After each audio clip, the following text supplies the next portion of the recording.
Hi, everybody. My name is Zak Sally. This is the panel on, what is it on again? Micro-publishing. Micro-publishing, how to do it, how to start it, why you start it, what you want to do with it, and where you want to go with it, and what it means in 2012. I don't know how many of those will actually hit, but I'm going to try and hit as many as possible. I am the moderator because I'm moderate. Because you're awesome. And actually, I'm really happy to be sitting up here with all these folks because obviously this is something that's pretty important for, fits in with cake, and also my little bugaboo is we'll get to later, but kind of why you would do a micro-publishing thing in this day and age when there's so many reasons not to do it. All across the board, which is why I think it makes it so wonderful. So what we're going to do, I think the best way to do this is we'll kind of run through everybody. They'll give a little bit of background about their publishing concern, why they do it, how they do it, how long you've been doing it, how tall you are, what you had for breakfast. And we have some images from each person, so we'll just start it that way, and then we'll talk for a while, open it up for questions, and progress from there. So first up, in this order, we have Miss Annie Koyama. You're up first. So Annie, just tell us a little bit about Koyama. I am a filmmaker by trade, and I started by accident publishing. I got sick for a long time, and I had actually planned to quit my job in advertising and travel. I wasn't able to do it, so I had some cash left from that.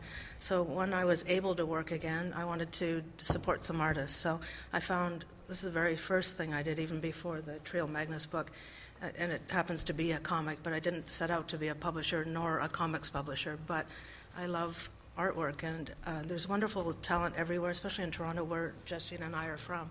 And so I just started doing random projects with people, not even comics, silkscreen prints and that kind of thing, and it grew into the odd book. And I loved doing it, and people were really receptive, and I know nothing about publishing, so I continue to learn as I go along with help from wonderful other people like Barry Matthews in the back there, and Greg, and it's a really welcoming community, so yeah, I love it. So I started by accident, and it's been 5 years now. Yeah, it's tough. You don't make any money at it. You have to do it for love. But if you love what you're doing and you love the product you're putting out, it's pretty easy. Yeah. That's just running. Yeah, there's that, and this is. That's a postcard book with 5 crazy artists in Toronto, and since they've gone on to do huge shows at the AGO, which is our big art gallery. Yeah, they're doing really well. That's the first book I did. It's doodles by these 3 guys, another collective.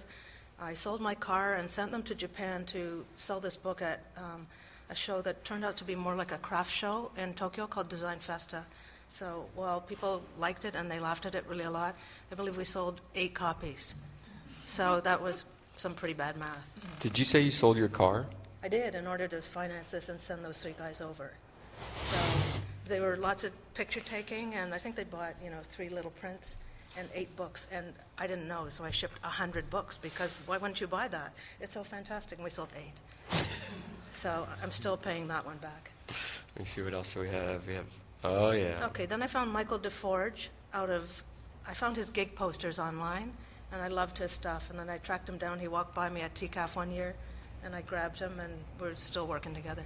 It's a terrible mean guy too. What else we got? That's John Vermiglia. Even before I had my company, I loved his wacky Ninja Turtle stuff. So I think I did 3 zines with him before I even had Koyama. And then we're working on a huge book for next TCAF. Really? He silk screens, yeah, he's amazing. Yes, he is. He just moved to LA. Okay. Oh yeah, and I forget things like that. Michael DeForge that was a joke. He's like the nicest guy in the world. I know. I don't want there to be any. You know, like it's the internet where people don't understand irony. He's a really nice guy. Oh, yeah. And he's here. And he's here. Jerk. Here's another collective that starts with T. It's a couple. Pat Shuchuk is the woman, and she's of Czech descent. And Marek Kolek is, she's Ukrainian. He's Czech. He does most of the artwork, and she does the ornament in it. And they're incredibly beautiful. They are animators by trade, so their stuff is very filmic, and that speaks to me. Okay, so I love street art and have been known to engage in some activities like that. And I knew this character before I met Diego, and he happens to live in Toronto. So I put a show on for him. We bought an old arcade. We hollowed it out, and he's actually working on the game. So we put it on a loop, and then we produced the book for it called the Lay Post Bible, and it's, you know, his arrest sheet for getting taken in New York, and lots of the art and part of the show. So that was fun, but a pretty niche product. So when you're doing something like this, you know you're not going to sell really a lot. It's a pretty narrow scope, but so you really have to love it. Aaron Layton is a fellow who's known for designing my logo. He's a Toronto illustrator, and he takes photos wherever he travels. And so he did this book, and it did very well, not just in Toronto. He's working on Spirit City, Berlin. Wow. Dustin Harbin. He's upstairs. You all know him. Those were his diary comics. I think we're on number 3 now, and I have him working on a kid's comic. Oh. Mark LaLiberty is a Toronto fine artist, and he also curates a book called Carousel, which you may know. It's fantastic. And so that's his very graphic, sort of zine book.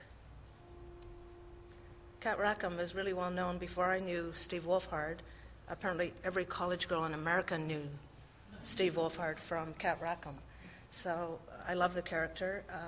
A lot of the stuff I choose because there's themes of depression in there, and I know that from having chronic illness a long time, so that one particularly spoke to me. And Steve is Kat Rackham. If you know him, that's who he is. But he has the balls to put it out there, and, you know, I'm not sure I would. So, and he's got the chops to make it look like that. So I love him, and he's actually just moving to LA to work on Adventure Time, so I'll miss him. But we are continuing to work together. Monster Party, that's by Elio. He lives here. Chris Eliopoulos.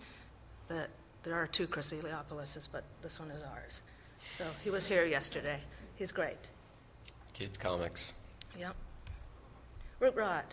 Michael DeForge and I decided to do a wacky, part illustrator, part cartoon anthology, and it turned out to be Root Rot.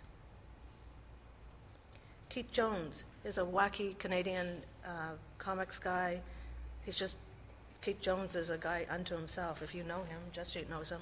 He's a bit crazy. Austin knows him, lived with him. He's mad talented, and he speaks a different language from all of us. I think he's from a different planet in a good way. So, and he's constantly drawing. All of his stuff is just densely packed like that. So we did a coloring book. I think it scared some kids, but anyway. That's a zine I did. I wish you could see the inside, because it's Jesse Harris is a fine artist, multimedia artist. He does everything. So we did a show for that at a fine art gallery, and that's a catalog. You have more of these upstairs? I do. I think I have a couple left. Okay. Yeah. Alberta. Michael Como is a crazy, wonderful comic guy. He can do anything. So I met him from his zines. He used to do posters for these gay events, and I saw them around town and loved them. And then 5 years later, I finally met him. And then we worked together on a biker porn zine. That's one of the first things I did. And then Alberta. We did Alberta, and it's gotten quite a bit of press. Then I was too busy to do number 2, so Jesjit kindly took it over, printed it, and published it for him, and has them. And you should check it out. They're here. Gloria Badcock. Maurice Velacoup, some of you young people won't know him, but when I was like a poor student and I really wanted to buy art, I think the first piece of art I ever bought for, I think it was $25, which was a fortune to me at that time, was one of Maurice's things, and to this day, I just love it. It was an illustration from the New Yorker, somewhere fabulous. And then he got huge, moved to New York, turned down Oprah Winfrey, And then he came back and he wanted to do more comics, and I met him, and so we did this one. Yeah. So I hope a whole new audience will learn about him. Jamaica is a 24-year-old. I met him right out of art school, and he, unsanctioned, goes under cities and takes pictures where he's not supposed to go. They're incredibly beautiful, and you should check out this book. It's not comics, but it's gorgeous, and I think he's got a big future ahead, too. Wowie Zak. They're with me upstairs. There's a collective of 3. I think this is our 3rd book together. And they curate it. They bring in people, a lot of Canadians, some U.S. people. And Mark Bell's even in this one, so you can check that one out. Jesse Jacobs is here also, and this is his 2nd book. The first one was Even the Giants with Ad House. Just amazing talent, amazing, super nice Canadian guy. You can come and meet him. I think that's all. There's no other. I don't have works for us. That's all. Okay. Thanks. Yeah. And we'll talk more about each of the way we come at this, but I'm just going to try and give you all a sense of what everybody does. This is Austin English. It looks like this is about to be your... you want to talk first, and then we'll run through these? Oh, sure. Okay. I've just been doing... the company is called Domino Books, and I've just been doing it for about a year now, and I'm also a cartoonist, and when I was starting to make comics and figure out the kind of art I wanted to make, Dylan Williams, who runs Sparkplug Comics, really pushed me with my work and published my work, and I think beyond publishing it, really advocated for it, and that meant a lot to me as an artist.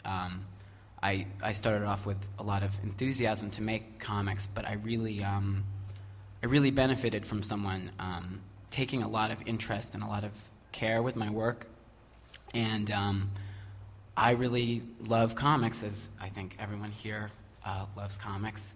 And I just, I think in some ways I really wanted to do, to pay back the favor that that Dylan did with my work. And also, there's, I make a specific kind of cartooning that I don't always feel fits in the larger fabric of comics, but there's always work I see that I really love that I'd like to stand behind and support, if for no other reason to make the world of comics safer or more comfortable with the kind of work that I like and that I like to make. And so doing Domino just seemed like it just grew and grew in my head, and it just it fit for a lot of the passions I have for comics, to make my own work the way I make it, and to really stand behind other work that I believe in and that means something to me. And I have not just an interest, but a passion for storytelling and image making, and I think comics are about storytelling and image making, but there's I want to make what I see as storytelling and image making. I want to make a statement about what I see about that, and publishing the work I published through Domino seems like a very concrete way to say something about that. So that book there, Dark Tomato, that's the first book the first book that I published, and it's by an artist, Sakura Maku, and she was born in Japan. She makes her work in New York, and I think of Sakura as that cover has this real force as an image, but when you look at her work, I really think of her as a writer. And are there some interior images? Let's see what we got. Yeah. And there's something about Sakura, like the whole page she has her own way of designing text and laying things out, and her stories have their own logic, their own narrative logic, and it has this complete hit as a page and as a story. And Sakura is also someone who I saw her do a lot of work in anthologies, and she would do 8-page pieces here and a few pages here, and I think there's something about 24 concentrated pages from one artist that's sort of like a perfect ratio in comics, and I wanted to see what Sakura would do in that space, and I really like what she did. There's some more pages from it. Yeah, I just ran through a couple pages. I think next is the Jesjit. This is Spider Monkey by Jesse McManus.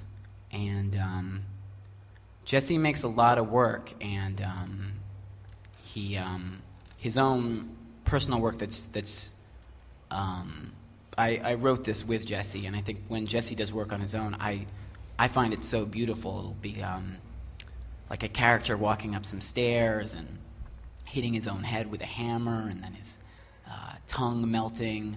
But Jesse talked about wanting to do something more composed, and so with this project, he has a lot of love for really wild artwork, but he also really loves strict storytelling too. So we tried to come up with a balance for this book. And Jesse's work kind of strikes me as it has this really kind of ancient feeling to it, but it's also really modern too. And I think I really liked how this one worked out that way. How long is Spider Monkey? How long has that got like a?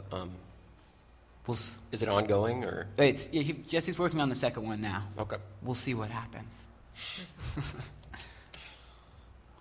Oh yeah. This is Difficult Loves by Molly O'Connell, and I feel similarly to this book as I did with Sakura's book, where it's got its own, everything about it is really, it's got a real logic to every decision made. And I also think Difficult Loves is a really serious book. I love comics that are casual, dashed off zines or autobiographical, but my favorite work is really heartfelt, just full punch of art that's very serious is the wrong word, but that has a real weight to it. And this book has a real weight. And I'd seen Molly do a lot of mini comics and zines and books that were prints. And this is I think the longest work Molly's done. And there's something about that just art like this in the traditional format of a pamphlet comic that I really think works. So here are some pages from that book.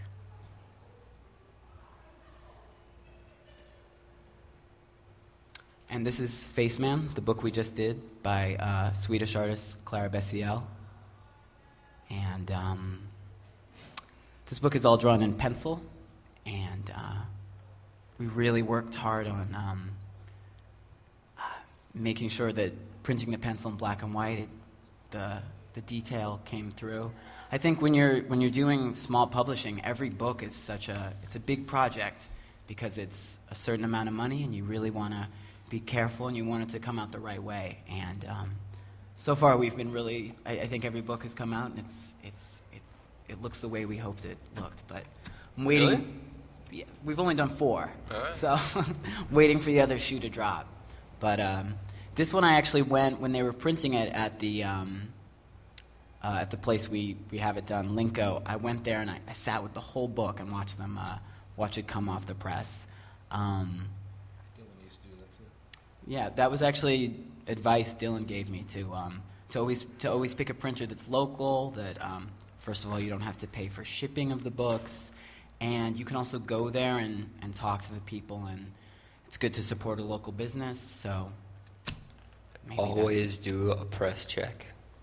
Yeah, If always they do a say press you want to check. come and do a press check, you can come if you want, or you can skip it. You always go to the press check. And Linko will, you'll ask them to do a press check. With Spider Monkey, we asked to do a press check, and they said, "Oh, sure." And then a day later, they were like, "Your books are ready to pick up." So you've got to. With this book, we were like, "You have to let us do a press check. We'll be upset if you don't let us do a press check." It's a pretty good turnaround, though. Yeah, Linko's very fast too. So.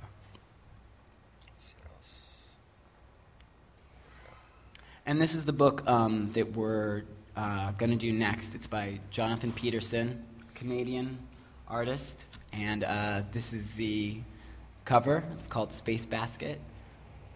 And I think the back cover's in there. There you go. Nice.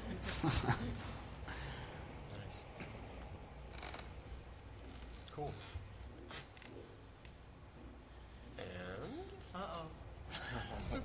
Hi. I'm going to get closer for a minute.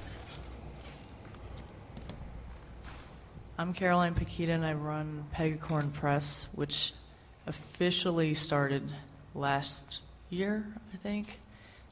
I think so. But, okay. Yeah, I know, you're like, okay. But I've been self-publishing for the past 15 years, so it's a little kind of like... And I've had a risograph or risograph, you know, there's many different ways to say it, I guess. Since 2009, I've been printing on it, so it's... I think it was last year that I felt like I needed to have like a very distinct just name for what I was doing. You know, some branding, I guess they say. So I'm based out of Brooklyn. They were in my house for a while, but then I moved out, and now they're just in a really raw space in Brooklyn. And I print all the stuff. Oh, hi.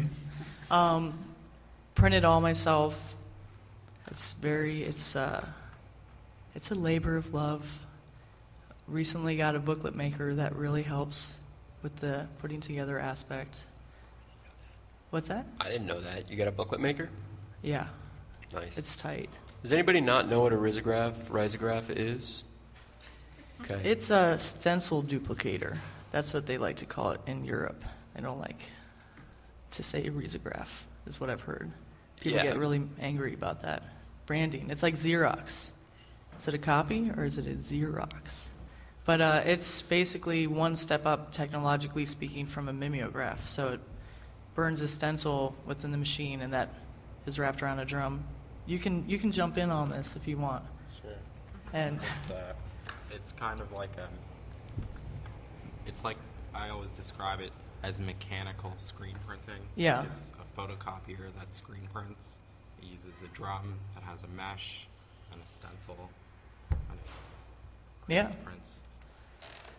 But it's made for large, I mean, we'll probably talk more about print technologies, but it's like it is made for, like, what's the run on the risograph? Is there like a top end to it, or? I'd say maybe up to 1,000. Okay.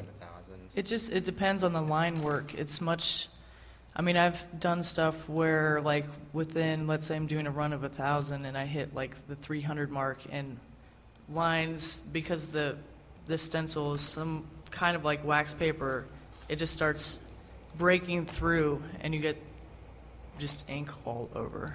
So it just depends on the line work. Okay. But on the tip of screen printing, I had been mainly screen printing for a long time and had problems with repetitive stress injury. So when I first saw a risograph in Providence when I lived there, and I used one, it's like my dreams came true. And I was like, oh, I can be self-publishing again, because I hate, going to Kinko's or Staples, doing that whole process. I never really want to deal with offset. No offense to anybody who does offset, but it's not really my jam. I'm like a printmaker that's, visual artist, printmaker, and I'm very interested in the process of making objects. And so that's kind of an extension of that. And just a little bit about the press itself is the specific kind of ideology behind it is that it's like a feminist, queer, total art freaker press. And to like put out people's work who may not be traditionally represented in the arts and ideas that maybe are hard to publish or too raunchy or etc. So it's kind of like, I mean, that's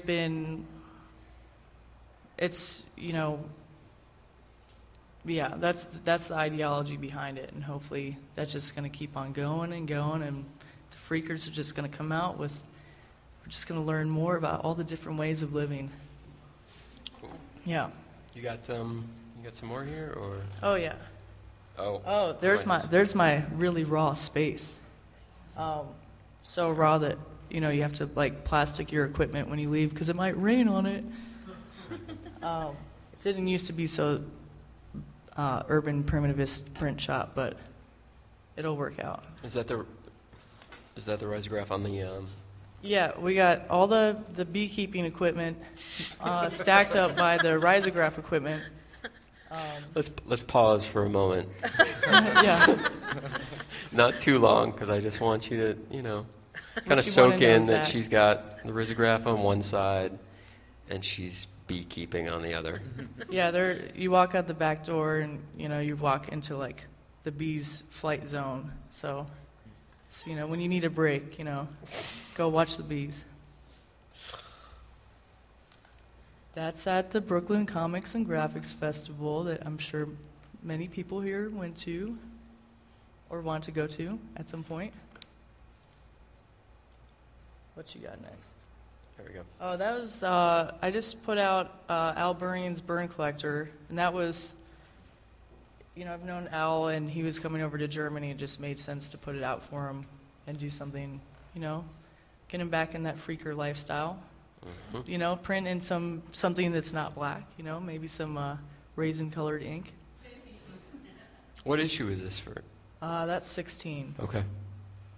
He's been doing it since he's been doing Burn Collector since... Like the early 90s. Yeah.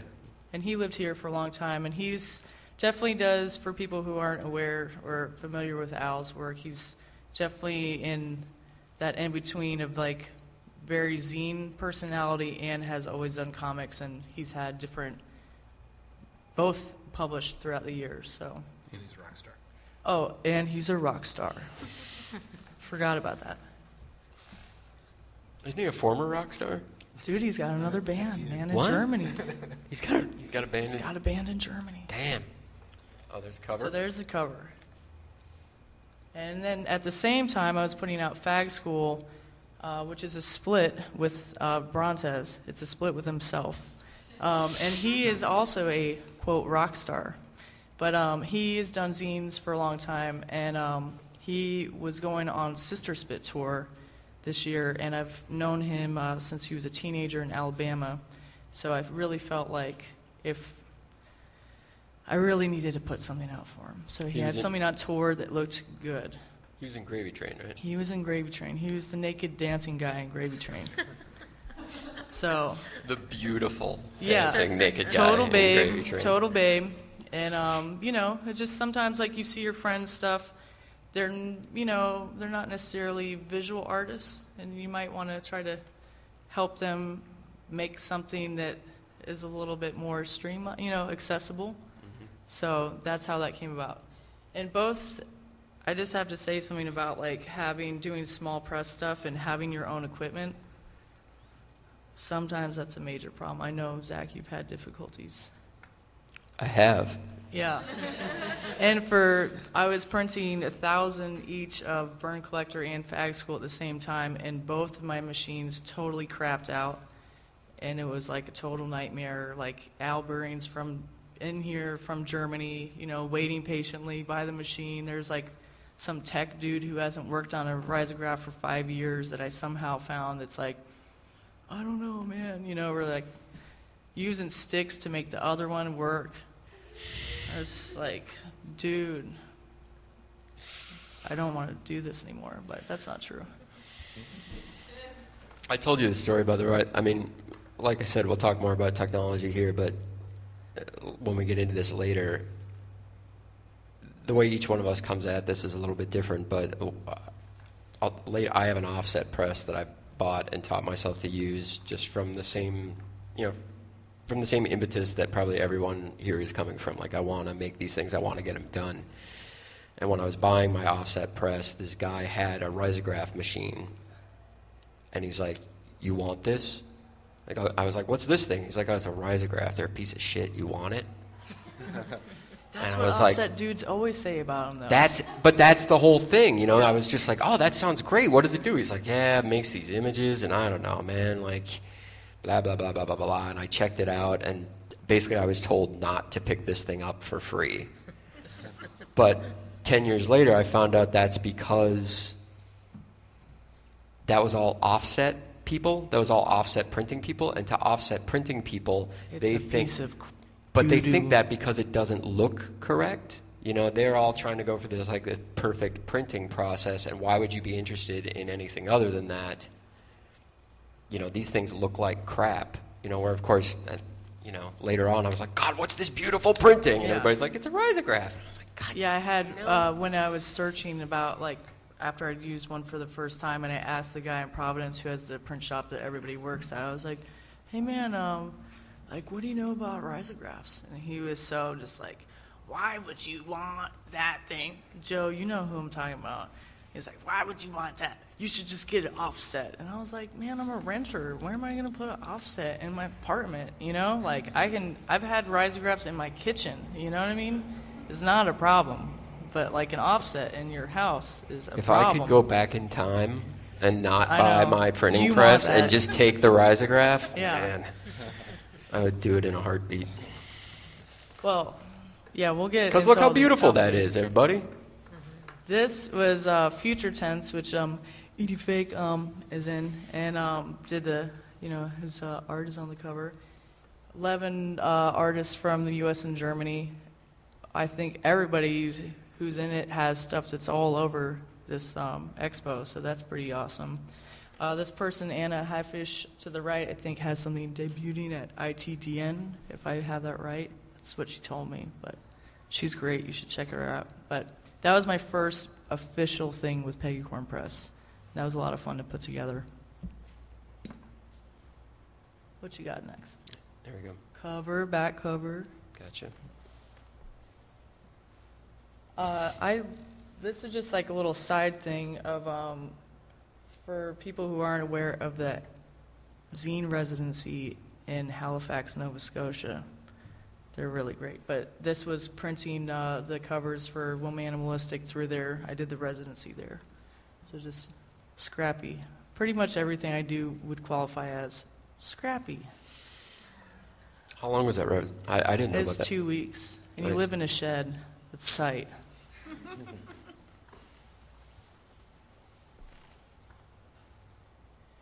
That's Late Era Clash. Mike Taylor were tabling together. That was great. That was specifically put out for the Brooklyn Comics and Graphics Festival, the last one. And Mike you should definitely check him out. That's the first cover that he wanted to run through the copier for the black ink. I told him we should go with red, so we reprinted them with red. So that's an older picture, is what I'm trying to say. But he's classic. You definitely have to check him out. And that's just, you know, that's all the goods right now that's in print. How many things have you put out like properly? I mean, since you branded Pegacorn? I think it is 6 or 7 things in the past year. Damn. Yeah, that's like including, I do a yearly calendar, which sports most of my other projects. So that's the thing that sometimes pays the bills.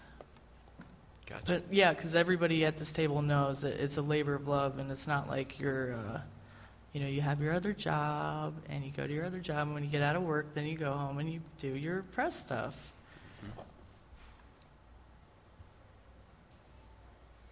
All right. And there's the risograph in the second house, not in the kitchen, but in the room next to the kitchen. I want one so bad. That's a detail of Woman Animalistic, the zine that I do, zine comic thing, I don't know.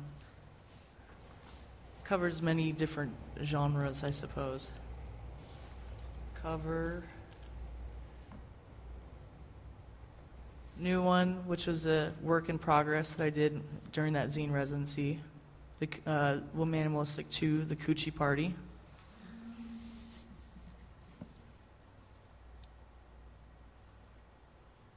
You know, the inside. That's it. That's it. All right. That's Jesjit? me. I'm Jesjit from Toronto. My imprint is called Color Code. It's I put out short runs of risographed books, and I also offer it as a printing service in Toronto. I've been making zines and things for a long time, but I just started Color Code, I guess, this year. It took me about 2 years to come up with that name. I don't know, I just thought about it too much, and I kind of just wanted to have, like, this thing that wasn't just me doing something, you know?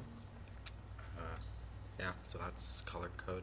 I put out two books, Alberta 2 and Ideas. Both are artists that Annie has done books with.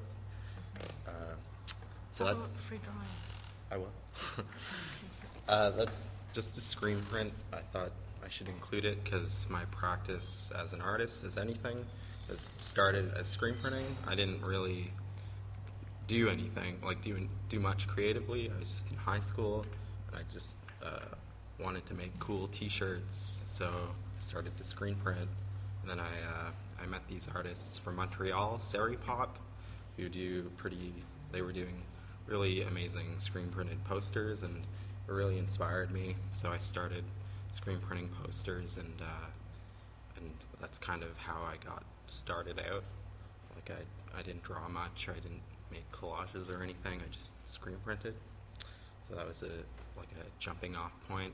And I found that it's like a inherently collaborative medium. Like I work with art. I do it pretty casually, printing posters for bands, and then printing other artists' artwork, and I would have to make a lot of decisions in the printing process. So after doing a lot of posters, it just felt natural, like I'm reproducing all this work to go into making books and like post art prints and things like that. So that's how everything kind of started out for me. So was it screen printing first and then you started doing zines, or was it about the same time? Okay. I screen printed for a few years before I thought about even making books or anything. Okay.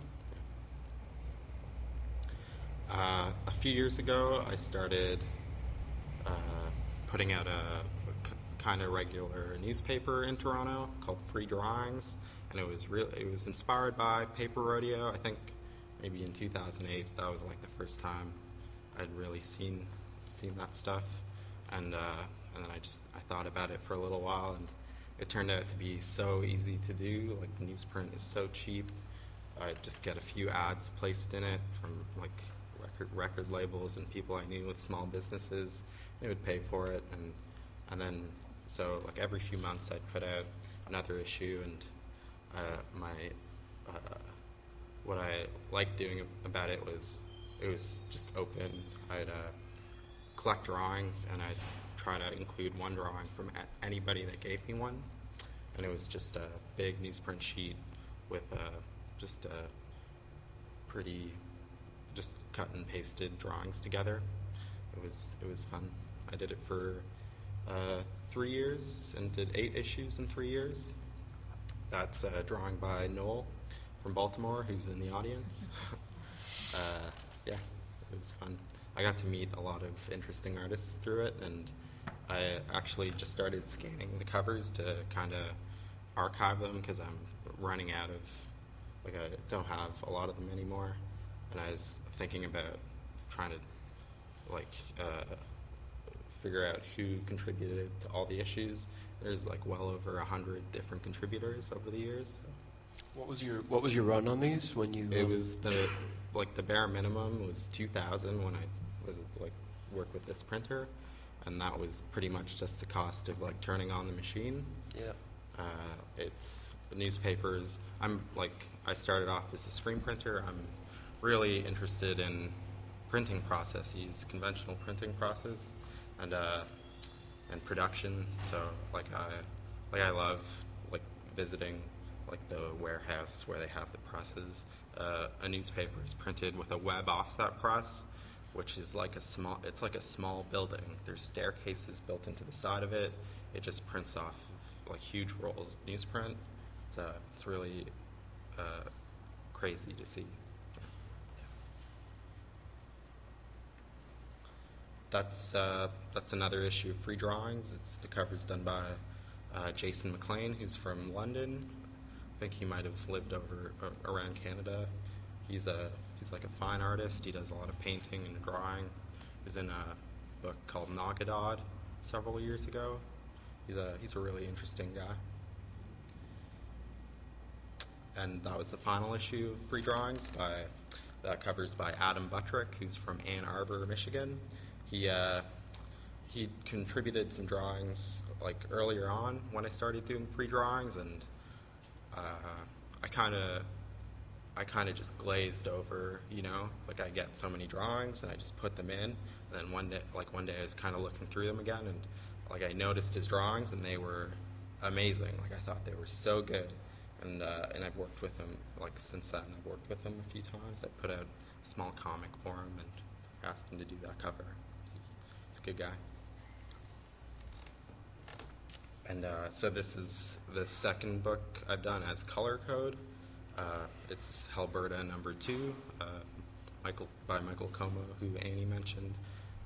Michael actually, when I was kind of just starting out, I was his intern. I would help him screen print, so I would learn a lot from him, and he's really influenced my own art making, and yeah, it's great to be able to like support his practice and like distribute his work. He's a great artist, and I think that's probably all I included.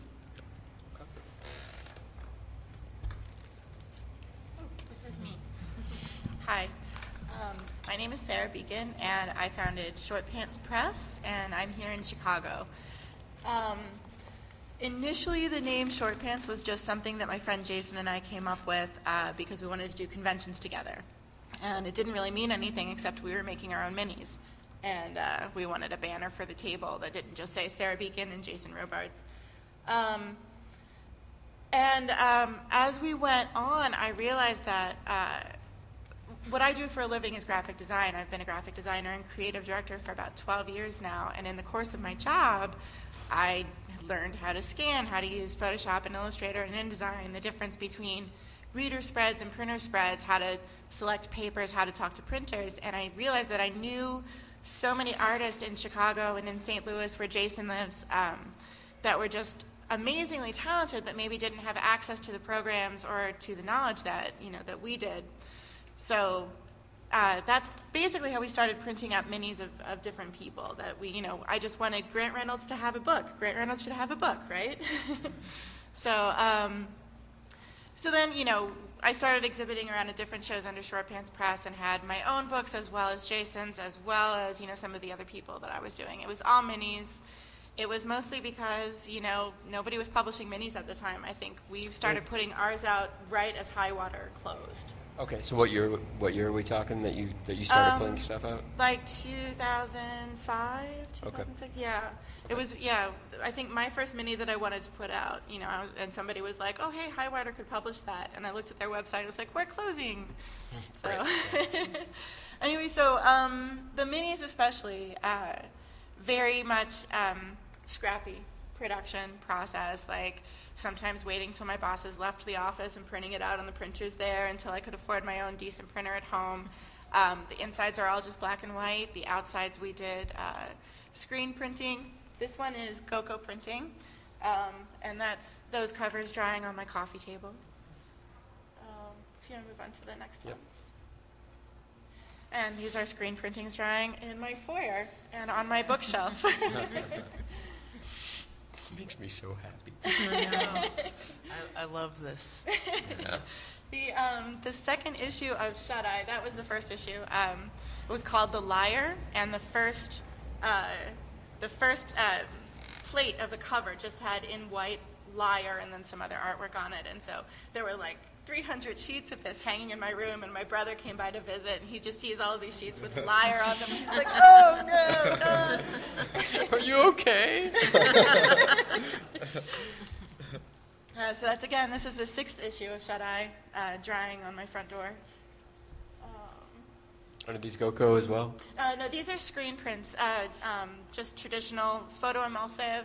And again, I don't have access to an art studio space, so I was exposing my screen prints and then drying them inside of an accordion case with black tape around the seams, because I don't have a room that doesn't have a window in my apartment.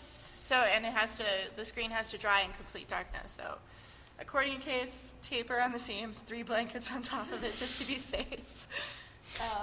So yeah, and just for low consistent, budget. for consistency's sake, just as to make sure that we're not talking about stuff that everybody else doesn't know about. The machine, that blue machine on the left, was something that all zine people know, which is called a GoCo, which is basically you were able to create a small silkscreen on this machine that cost maybe $120. Mm-hmm. So instead of like having to have a full silkscreen setup, you could do silkscreen images for really cheap. The image size was very like 6. fortuitously the same size as like a quarter-size zine. Right. You know, so you could do a bunch of silkscreens this size and just like and dry them out in your it room. was very tidy too. Like you could keep all of the ink on the screen without getting it everywhere. It wasn't like having a traditional screen press where you're pushing it back and forth across. But it was almost like a stamp. Yeah. It's the same company that makes our machines, Right. our big boy machines. And the same company that makes digital presses that you Yeah. can buy for $42 million. Yeah, I think those the GoCos, what they're talking about, were originally made for making greeting cards. Right. Okay. Holiday greeting cards was how it was marketed. Right, for is like my understanding. hobbyists and housewives. Yeah. Maybe this isn't as interesting, but they just made a new machine that you can print screens for like a large screen, like a screen print, off directly from your computer, and it just snaps into a frame. Yeah, I saw one on Craigslist recently in New York, but it seems like it's from the 1960s or something. I don't think you can plug your computer into it. But they make all this crazy stuff that we end up loving. And they're like, where do you find the manual for this thing, man? You know? I just love the fact that it's all the same company. Like, here's this thing for $100 that everybody's like scrounging for materials for, and also literally like a $40 million print. Like. Well, and the saddest thing about the GoCo printer, too, is that whoever was making the supplies stopped making them, and then people were hoarding them, and the prices of them doubled.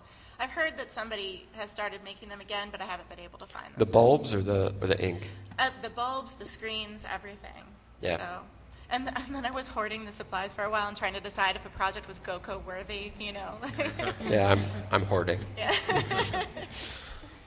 So this is our table at one of the conventions. Most of these things are things that I printed. So there's like the Ouija interviews and the standing up in the middle there with the GoCo covers. The Injury Comics obviously is Buenaventura, but we were distributing it. We bought a couple copies off of them. The same thing with Winter Beard. She won a Xeric, and she wasn't at that convention, so I bought a couple copies off of her. The two in front are by an artist in Chicago named Robert Stevenson. And again, these are books that I printed out myself, collated myself, folded and stapled in front of a Law & Order marathon at the coffee table. If I had the time, I would put them on my bike and take them to a printer and have them trim the creeps so that the edges were really nice. But yeah, just a lot of handmade stuff. Here we are, yeah. Yep. So these two, Herman Belquist and The Bone Closet, are Robert Stevenson. Sucker Punch was Jason's, and it was beautiful stuff, and I've been beating him up for 6 years now to make issue number 2. But the one down on the bottom right there is actually Neil Bordeaux's. It's a print collection of his webcomic, Sock Monster, and Neil is one of the main organizers of this show. And that was another GoCo cover. And then one year we did the Short Pants Observer, which was a small anthology, kind of like paper cutter. I got Jeremy Tinder, Anya Davidson, Becca Taylor, and Corinne Mucha, who's upstairs, to contribute some pieces. And this was the first book that I did offset, that I took to a printer and selected the colors and printed 1,000 copies instead of 200 of something. And it was a lot of fun. It was a challenging project in a lot of ways because it was the first time that I actually dropped a decent amount of money on something instead of folding and stapling myself. These are the Ouija interviews. So on the left are the GoCo printed minis, which are pretty much all gone because a couple years ago I submitted it for a Zurich grant and got the money to put it together in a graphic novel. So again, the Ouija interviews was the second project that I took to a professional printer with a press and did the press checks and selected the papers and everything. And this is the same thing with Shut-Eye. It was a series of 6 minis. Those are the screen prints that were hanging up on my bookshelf. And then earlier this year, I put together a Kickstarter and got the money to compile them into a graphic novel. So that's what that is. And that one was offset as well? Yes. Okay. The monkey nuts and why we call them robots were 2 of my earliest minis that, again, printed out myself. I actually did computer printing on the cover, stapled the side, and bound it up with just tape. And that's Grant Reynolds' first book. That one was, in the earlier days, one of our most successful ones, where I sold through 2 printings, which means that I sold 500 copies of it. Damn. And that's it. I think we got Greg. Yeah, I forgot to send in anything, so there's no images. In 1999, I moved to Portland, Oregon, and got a job working at the Independent Publishing Resource Center, the IPRC, as the librarian. So for 8 years, I worked there, and IPRC is kind of like this zine-making art center in Portland. It's very cool. And but my main job was just cataloging zines all day, so I just read zines and mini comics all day. And, most are good. And, every once in a while something would just like blow you away and you just read it like 5 times and you'd be like, I can't believe how good this is. And the nature of zines, a lot of times these people, you'd never heard of them before and couldn't find anything about them. And I was just like, man, I wish the world knew about this person. And, I think that's part of the job of a librarian is to disseminate information. And so I was really excited about the idea of maybe disseminating the information that these artists were awesome. And so I just kind of saw starting the press as kind of an extension of that job. My boss at the time, an awesome lady named Rebecca Gilbert, actually quit being my boss and opened up her own printing press called Stumptown Printers in Portland. And she helped me do all my early offset printing projects, all my early comics. I'd been making zines my whole life at that point, but she just helped me go from going from the Xerox machine to the offset press. And she held my hand through the whole process, which without that I never would have done it because it's really intimidating. There's a lot you don't know, and you're dealing with like these huge shops that in Portland are, putting your job in between like Nike's yearly reports or something. So so the first project, I did a lot of zines through the years. I recently turned 40, and I did an inventory of all the projects I did in my 30s, and it was 75 different projects. So a lot of there were a lot of records. I owned a small record label for a while. I did a CD under Tugboat Press. At some point, I don't even remember when I started using Tugboat Press as like an umbrella name for my projects. But, I basically was just interested in doing whatever I wanted, and I just put Tugboat Press on it. At some point, I was living in this house that was haunted, and it was making me really miserable. But for some reason, I couldn't imagine, I just couldn't get my head around moving But then I thought, if I sell this house, I can start my own comic book anthology. And it didn't cost that much, but I was just like. But it was just like some logic in my head was, if I did one, I could do the other. So I did. I sold the house, and I started Paper Cutter, which I did 17 issues of in 6 years. We're on hiatus now, but we might do some more in the future. And it was just the idea that we would take these mini comic and zine artists and put them together in this awesome, nice package and get them in front of as many eyeballs as possible. And and it was a lot of fun. And I worked with, a ton of great artists, and it was pretty successful. And MicroPress standards. So I'm really proud of that. The only thing I've done this year so far is a few years ago we started doing, just because like we'd have some money left in our budget, or we could get a grant or something, we started doing free comics as part of Free Comic Book Day. Free Comic Book Day is the first Saturday in May, and it was designed as kind of a way to get people to come into comic book stores who might not normally come in. Mostly kids, but also adults, and it's so all the comic book publishers, not all of them, but most of them, put out a free comic. Like, there's always a free like Spider-Man comic, or free Superman comic, or free Archie comic. And so me and some local other Portland publishers were like, we should put out our free comic, and we didn't realize that Free Comic Book Day is actually trademarked and owned by Diamond Comics Distro, and you have to like jump through all these hoops. I didn't realize that either. Yeah, and so it has to fit certain standards to even be released as officially as Free Comic Book Day. And then our friend Andres Arp, the amazing artist, just turned to us and said, well, why don't you just do it anyway and send it to the 50 stores that would have ordered it in the first place? And so we did. We were like, oh, that's a great idea. So we just did that. And I did 3 with like co-published with Sparkplug Comics and Teenage Dinosaur. And I'm Tugboat, so we called ourselves, well, we had 2 names. One was Sparkle Boat Dinosaur, and the other was Teenage Tug Plug, which sounds incredibly dirty. But so we did 3 issues, and they were really fun. There was a Nerd Burglar, Bird Hurdler, and Dope Flounder. And then they've continued on, and it's become actually this big thing. And they had a new one this year called Brad Trip that's really good, and you can get it upstairs. But I started doing them on my own because I really wanted to do a kids one last year. And then this year I did this one called Runner Runner, and it's free and it's upstairs, and I brought way too many, so please come get one.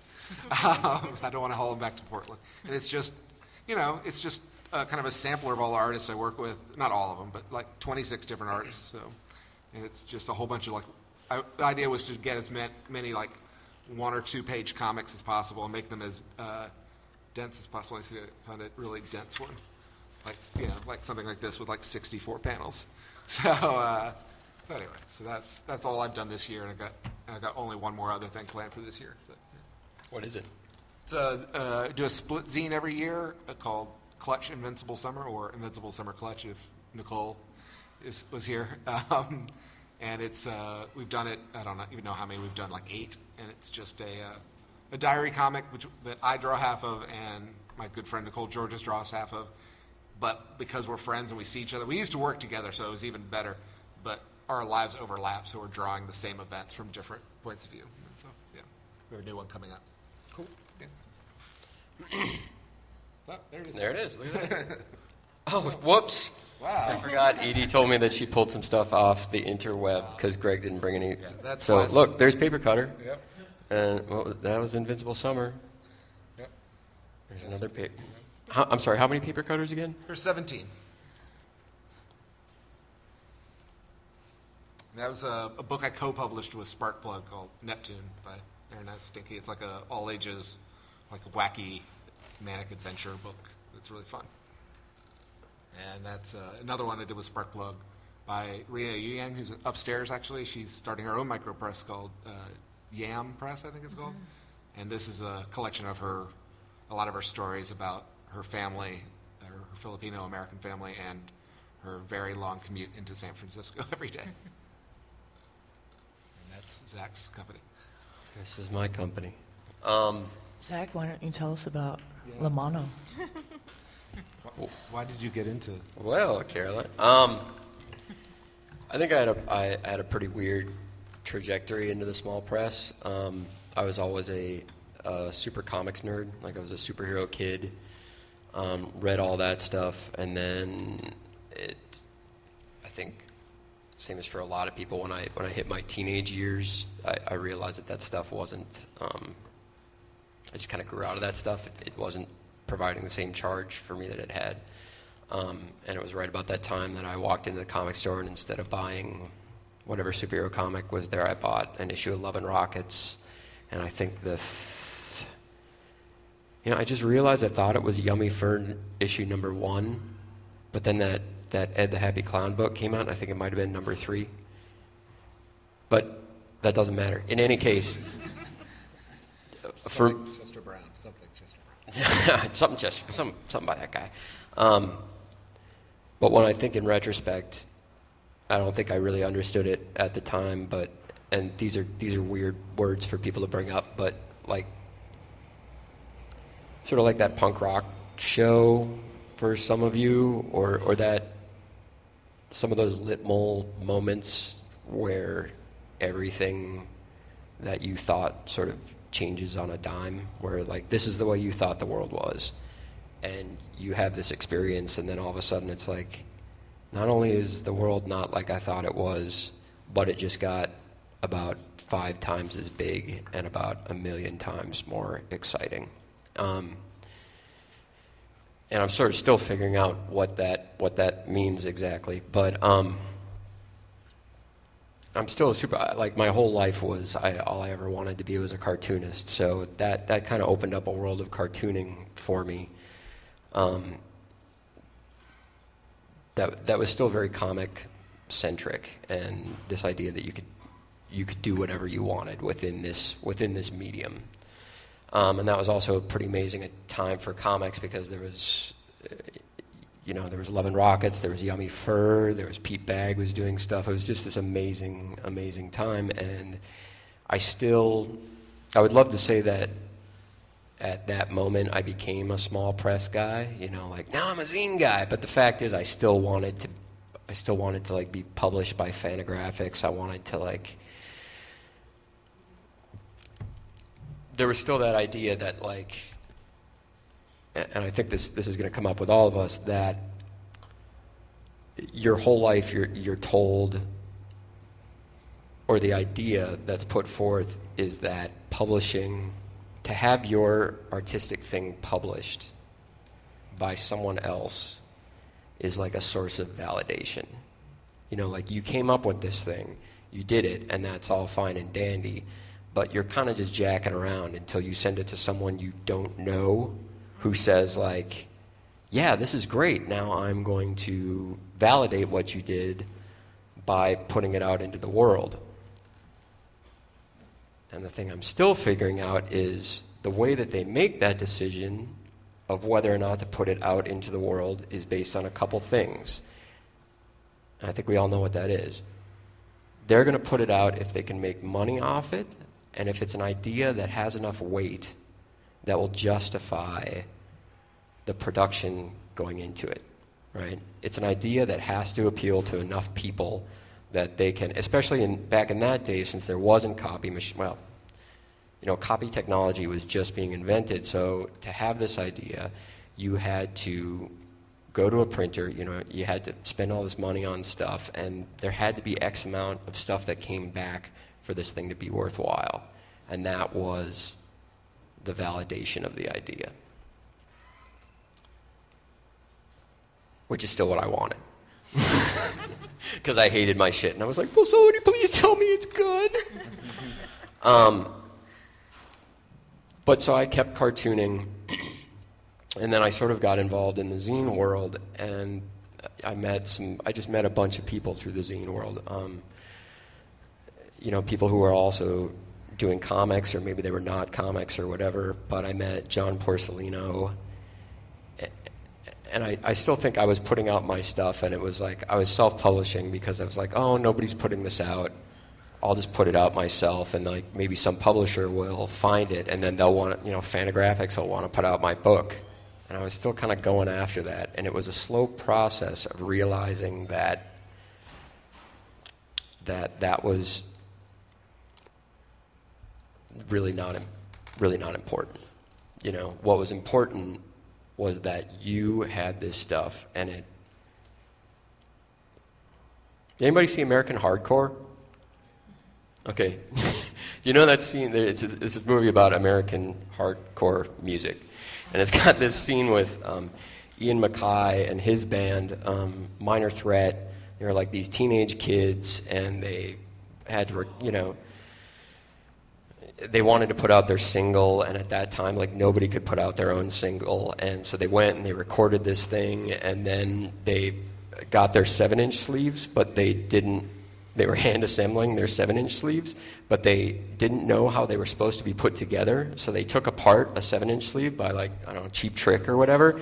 And they kind of like noticed that there's these tabs on the side that you have to score and you have to fold them in and then you glue them there and you put them together. So they're like, oh, this is how you make a 7-inch sleeve. So they did 10,000 of them, like by hand.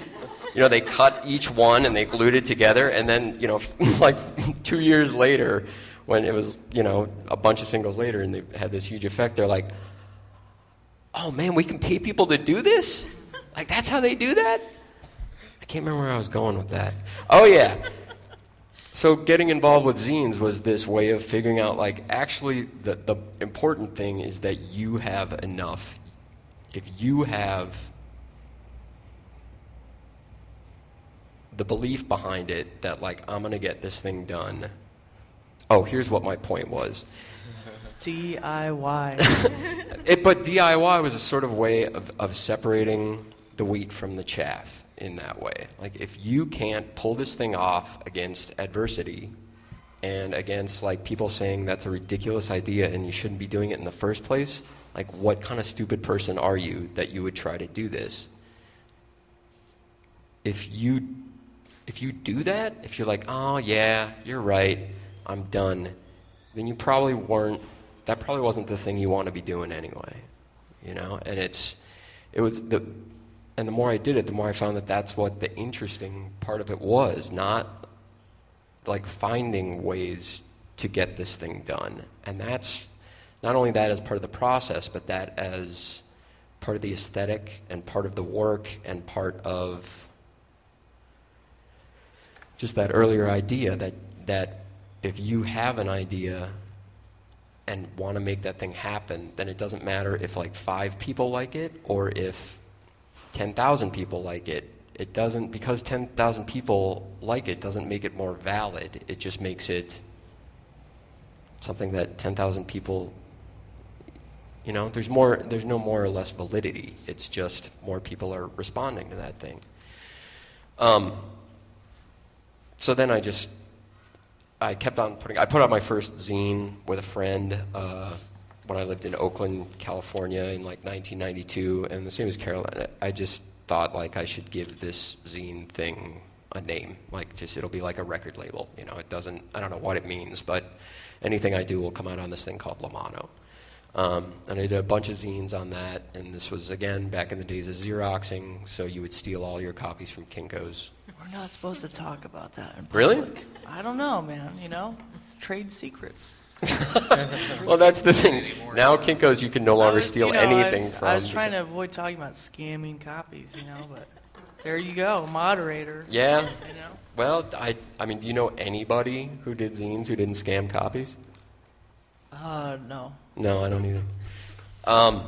It's all about, some of what you're talking about too is like having access to resources, which usually is money, and so I feel like that's a big deterrent for people in putting things out.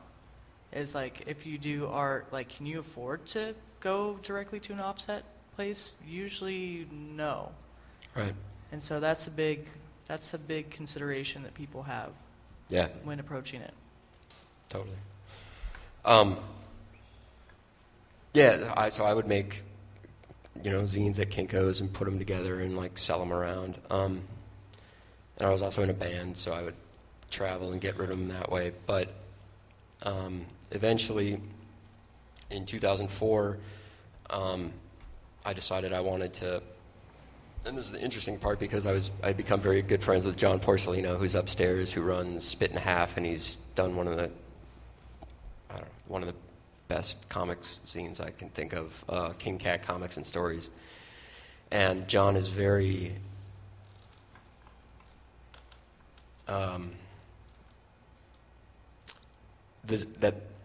John's whole thing is that the zine itself is actually perfect.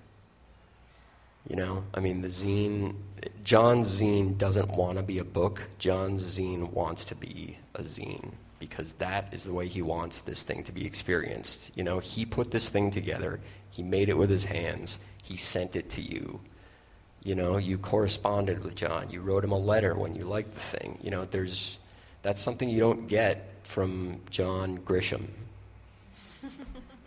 You know, I mean, it's a completely different experience than buying a book. There's no, like, reciprocal part of that experience. But so I had been doing Lamano for a while, and I thought, well, John had done a series of stories about when he was a mosquito abatement man through the course of many issues of King Cat. And I thought it would be so cool to see these. Well, like, you only do zines. It'd be so cool to see what this would be like in a book collection. You know, that's kind of a different experience, but we should give it a shot. And John was a good friend, so we tried that. And the reason I wanted to step up Lamano was also because I live in Minneapolis, and I had heard about a printing press, A.B. Dick 360 offset printing press that some people I know were selling for $300. And because of this whole, you know, way you move through the world with zines and all that, it's like I've always just figured out a way to do this myself. So, like, it's a printing press for $300. I'm going to go buy it and teach myself to use it. Which is sort of stupid, because being learning to be a printer is really, really difficult. But I sort of didn't know what I was getting into when I got it, and I just thought, I'm just going to get this thing, teach myself to use it, and then I'll be able to print this stuff myself. I won't have to go to a you know, outside thing. I'll be able to save all these costs. I couldn't learn to use it by the time that I did. I don't even know what images I have here. By the time I did John's book, which is called Diary of a Mosquito Abatement Man. Oh, wait, these are all. But so I had some money saved at the time, so I just did go and print that thing with a real offset press. And this is why you go and do a press check, everybody, because that's not it. I paid to have this book done. It's black and white on the inside. And they're like, do you want to come down and do a press check? And I'm like, yeah. It's very simple line work. And I go down there.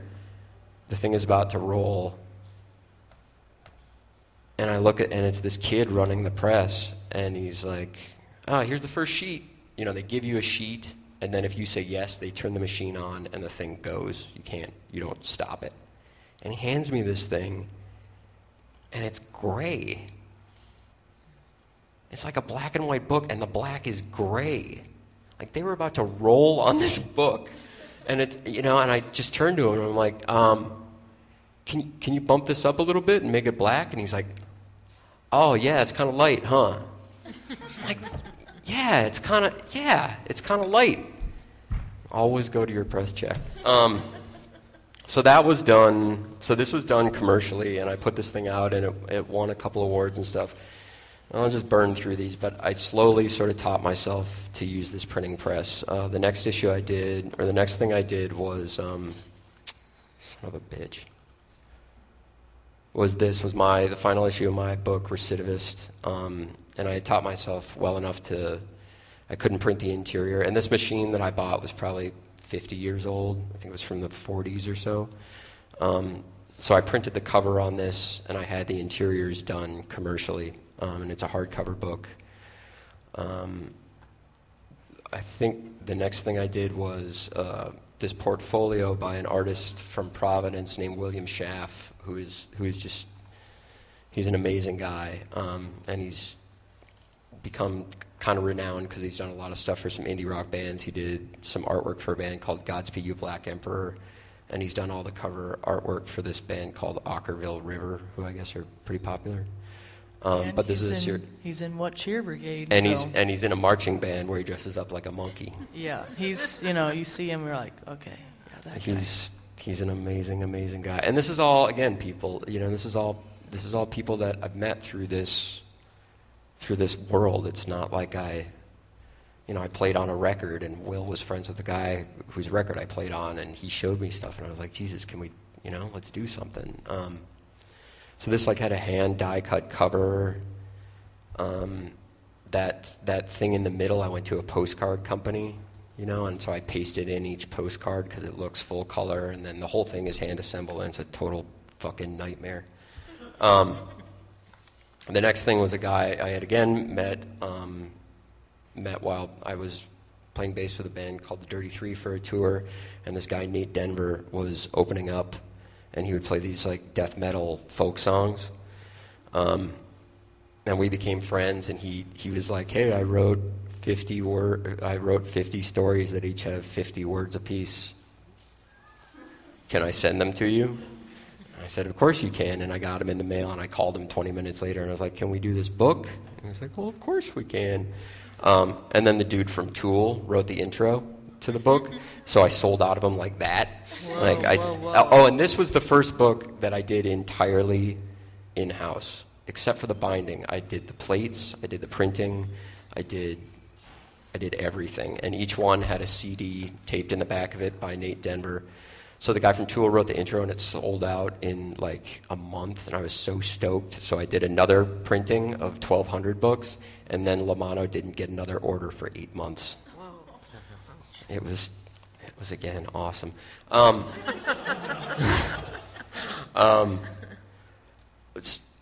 These are out of order, but so So when I first started doing the book with Lamano, I thought, again, I was going to sort of live in the world of proper book publishing, where you send it to bookstores and they get back to you and all that. And I tried doing that, and I found that it made me totally miserable, which I hope we can talk about. And I found that the thing that really is important to me is this stuff that somebody made it. Stuff that nobody else would put out, and stuff that that some human being created, And I really actually like the fact that I have this offset press, which is for large numbers, but it's they all still it's like in between a zine and a commercially printed book. It's a little bit of both. You can't sort of tell which one it is. It's printed, but it's also handmade. This is a book by a total wingnut named Jason T. Miles. It's just this totally singular comic book that he sent me, and I also printed this whole thing on my press. This is a cartoonist named Kim Deitch, who's one of the greatest cartoonists on the planet. Let me do a series of his sketchbook works and put them out, which again was something that nobody was seeing this guy's pencil drawings, and he's got a lot of fans, and so I thought, people have to see this stuff, and so that's a series of... and then the final thing I did was, I'm also a cartoonist. I do a comic book called Sammy the Mouse, which is an ongoing thing, and it was coming out through Fantagraphics, through a beautiful thing called the Ignatz line, which was really fancy, beautiful comic books. That thing shit the bed, so I decided to collect the first 3 issues and print them myself on my press, and I did a Kickstarter for that since I didn't have enough sort of cash to make that happen. So I did this run of 2,400 of these, collection of the first 3 issues on my press, and I got a newer press that's an AB Dick 9810, which means it's a 2-color press. I don't know. I'm finally passable on the thing, but so that's what I do. Since I'm the moderator, here's the question I want to start everybody off with.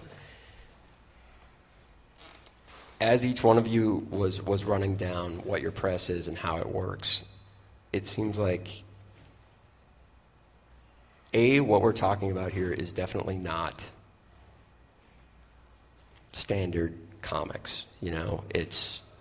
It doesn't have those borders of I do comic books. Or if it is, it's kind of expanding the way people think about comics or whatever. But each one of you has sort of a guiding aesthetic, and what I want to start us off with is, do you feel like you're guiding the aesthetic? Or do you think that you know what your aesthetic is, and do you think either you're guiding it or that's guided by what is coming at you? Do you know what I mean? Do you have a defined aesthetic? This is what I want to do with my publishing company, and here's how I make that thing happen. Or do you feel like it's the other way around? Do you know what I mean? Mm-hmm. I like to work, my mandate was actually to work with emerging artists and break them out. Because I see, like Greg says, he's found lots of people and, you know, nobody knows about them and they really ought to know about them, and they're slaving away working jobs when some of them clearly should be just doing this, like Michael DeForge. I like art books, I like my ranging stuff, I've done film stuff. It's pretty diverse, but I think the unifying thread is I have to like the art. I work by myself, I work long, long hours, I have to sell it, I have to do everything from the beginning. So I live with this book for a really long time, and I'm not a good actor, so I go right to the stores by myself, and if I can't be properly enthusiastic, genuinely enthusiastic, and not love it, it's hard to sell it to somebody. So it's got to be something I know I'm going to love to live with for a few years, because that's how long it could take to sell out your run. Yeah. So, yeah. Is there anything that is it just how you respond to a certain thing that pretty much, determines? I'm a pretty visual person. I'm not an artist myself, but I know what I like. Certain things like a lot of color, speak to me. I like autobio stuff. Certain themes speak to me. So I'll know pretty quickly if I like it or not. Yeah, yeah. But my interests are a little wider, so it may not seem to be cohesive, but that is pretty much the thread. Yeah. Well, I feel like I'm primarily a printer. That's what I love to do, is printing and producing, like being able to reproduce these editions of books. So what I want to do, like I've done 2 books as color code. One's like it's kind of like a book of poetry or like funny slogans, and the other is this comic book. So they're very different, but I think they fit together, because what I want to do is engage with artists in the printing processes that I use, and I don't know. I think it'll be like the next book that I might do. It's going to be a book of paintings, so it'll be different, but it'll have the same colors or the same aesthetic to it. I like the same quality of print to it, and when I began screen printing, I kind of knew I'm always going to be screen printing, because that's what I love to do. I started working with the risograph in the last maybe 2 years, year and a half, and I can definitely foresee always working with that if I can. I just took a class in offset printing. I want to get into that. I just want to print work and work with artists in doing that. I want to do, yeah. Is the book of paintings, how are you going to print that?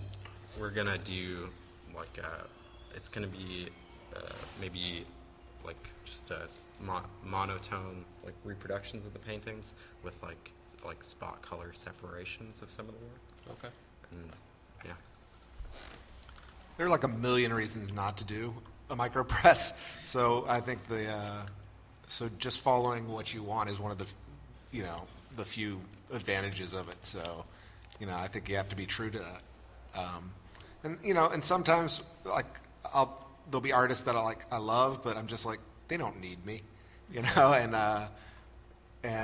so I just don't work with them. And people are and there's this Portland artist I love named Julia Gaffer, who's brilliant, but all her comics are pornographic, and I just, I want to go my whole life without having, publishing a comic book about someone like the devil having sex with the eggplant or something. So I'll probably never work with her either.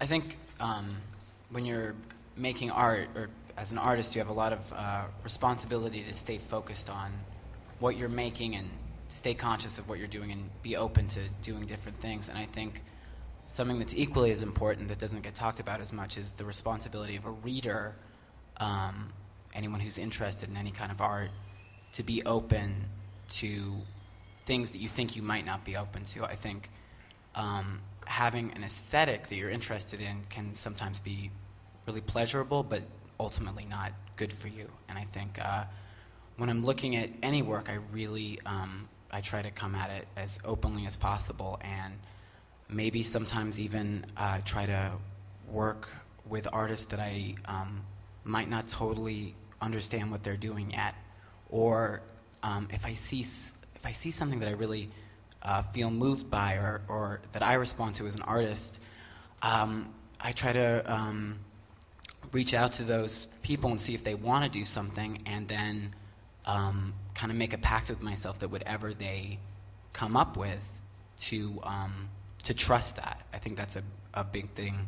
If you're going to work with another artist, it's a pretty big thing for them. You know, it's their art. I can't imagine anything more important. So what they send you and what they give you, that's what you work with. And so there might be things that aren't my aesthetic, that an artist that I'm interested in might do, but that's my problem. I have to expand my aesthetic, and I want to maybe publish work that that lots of readers will have to pay attention to and do their own work with. So that's my guiding aesthetic.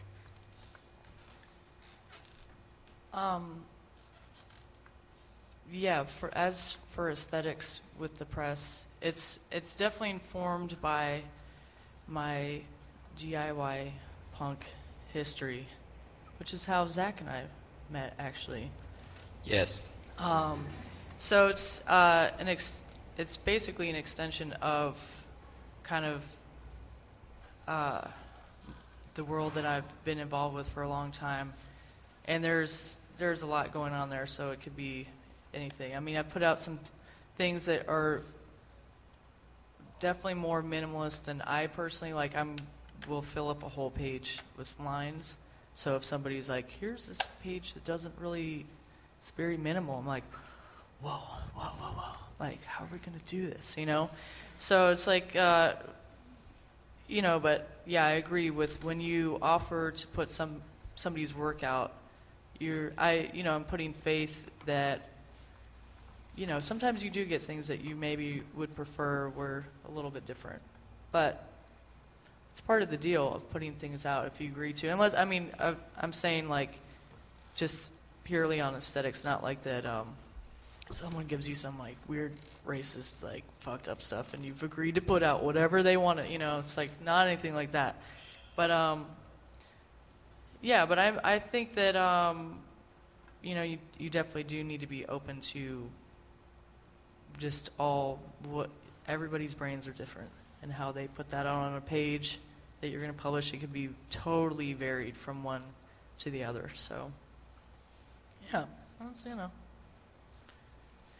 I don't think that I thought about this consciously until you asked this question, but I would say definitely there was an aesthetic that I put into all of the books that I ended up putting out. I like color, and I like books that are tactile objects as well as visual ones. So I love the feeling of the raised ink of a silk screen, and I love the feeling of the debossed on or letterpress. You know, so a book that is an object that feels good in your hands as well as looking good to your eyes. And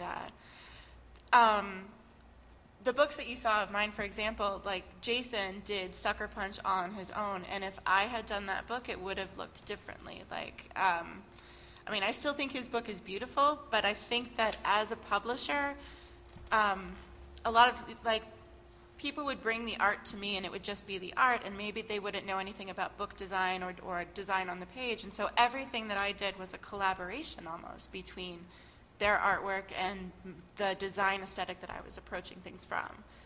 So, you know, I'm sure if, you know, Neil had put that book out himself, that the cover would have looked differently than how I did it. But yeah, I think each one of them ended up being an interesting mix of like the artist aesthetic and my own.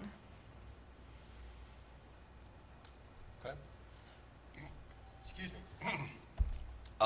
Here's the other thing I want to talk about is we've all discussed how this has to be kind of a labor of love to do this in the first place. And I mean, is there anyone here who...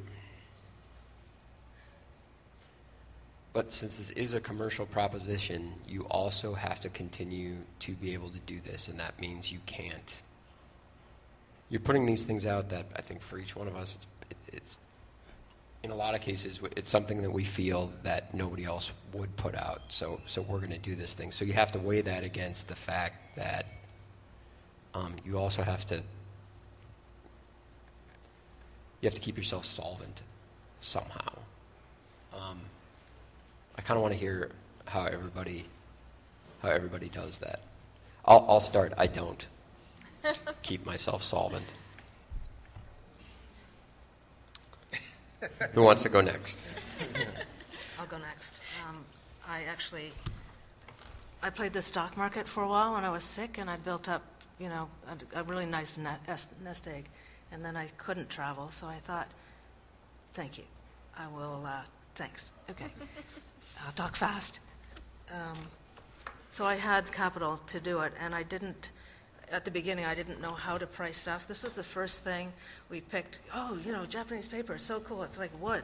Oh, we're going to screen print these covers. Oh, my God. And then the printer screwed up, and I had to do them twice. Oh, we'll offset the insides. It's great. The colors, okay, we'll do it again. So unit cost, $9,000. I can retail them for $7. So there's a lot of bad math that goes if you don't have a publishing background. So you make mistakes like this, and then hopefully you learn very quickly, and then you try and cover your printing costs. I give a lot of books away because you haven't heard of most of the people that I put out, and that's how I like it. I want, by a year from now, you to know someone that I'm working with now. So you have to give out more, I think, at the beginning. I don't know, Greg, if you ever did that, but you worked with a lot of new people. Well, that's what's so fun about the free comics is Yeah. it gives you the illusion that you're selling a lot. Because you're moving units, and it's like, oh man, my luggage is so light going home. It's great, but then when the rent's due, it's not so great. You just have to find a way. Austin and I actually had a good conversation about this a while back. Oh, refresh my memory. You were just saying that you raised the money for a project, and then you did the project. Well, for starting, I had a fundraiser which gave me just a small amount of money for the first Dark Tomato project, but it didn't give me nearly enough to do the whole thing. But it made it so that I really had to do it because it was like a public thing that I had decided to do this. I was able to really start it by I was able to really start Domino when I sold some of my original art as an artist, and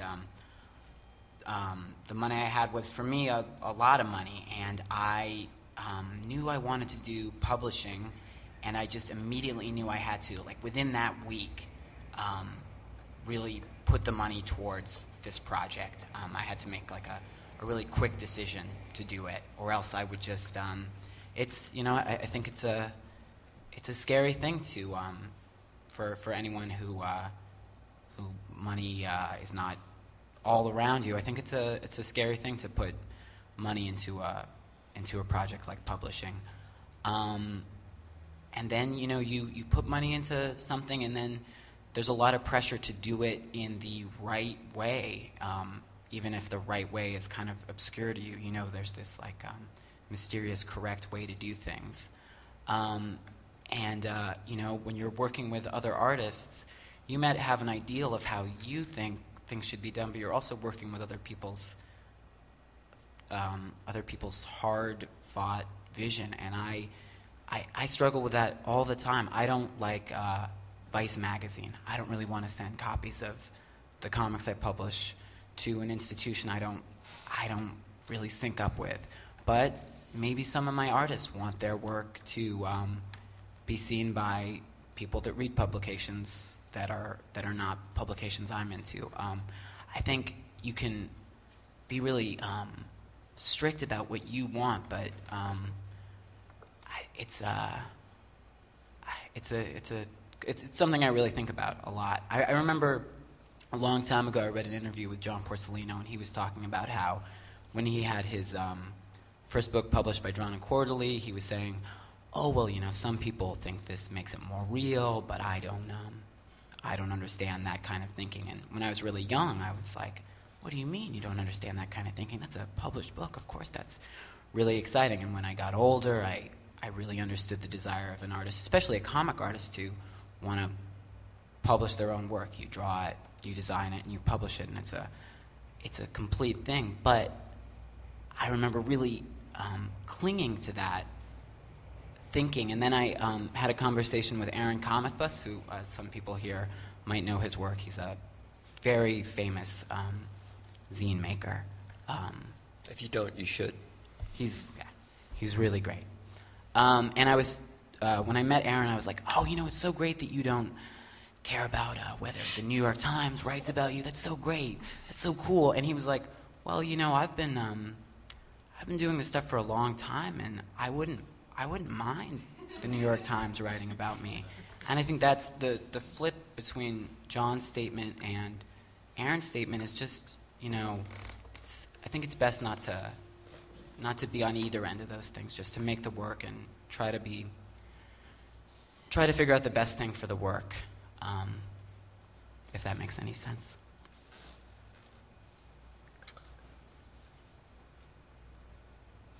What was the question? Any questions from the audience?